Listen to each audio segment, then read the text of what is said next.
Bonjour à toutes et à tous.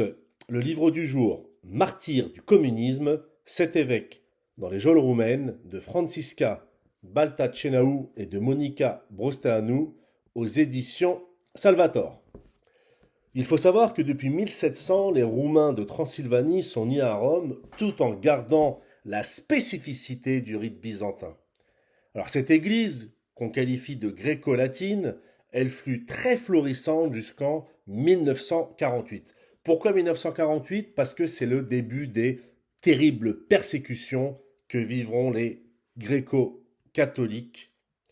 En effet, après la Seconde Guerre mondiale, la Roumanie, comme vous le savez, se retrouve sous le joug soviétique, communiste.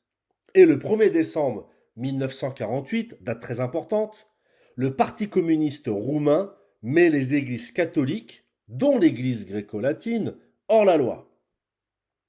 Ce qui est intéressant de constater, c'est que les évêques, Rouzot, Ossou, Balan, Afteni, Siochu, Traian, Shinzu, et un grand nombre de prêtres, de moines et de fidèles sont exécutés ou emprisonnés.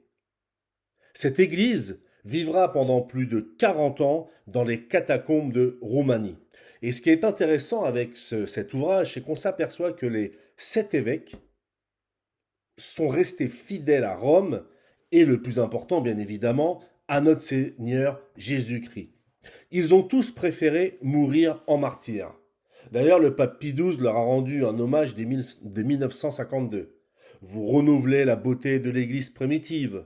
On souhaite embrasser les chaînes de ceux qui, au fond de leur prison, ne s'acharnent pas contre l'injustice qui leur a été faite, mais s'ouvrent d'une douleur indicible en voyant les assauts contre la foi et prient pour le salut éternel de leur peuple. Concrètement, cet ouvrage, il est fondé sur le dossier présenté au Vatican en vue de la reconnaissance de leur martyrs. Avec ce livre, vous comprendrez que vivre sa foi ne signifie pas seulement d'accepter les souffrances qu'on doit endurer parfois en tant que catholique, mais surtout rejoindre dans la joie le Christ en sa passion, martyr dans la vie. Ces évêques sont devenus témoins de la béatitude.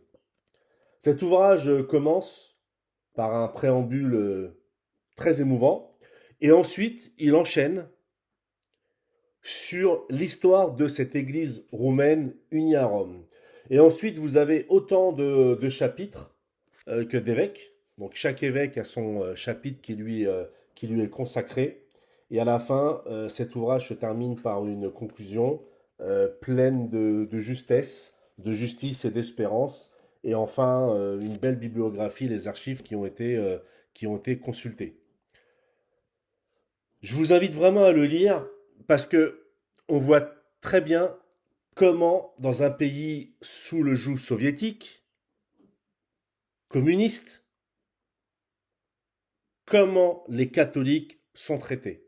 Ils sont considérés comme des soutiens de troisième, voire de quatrième zone.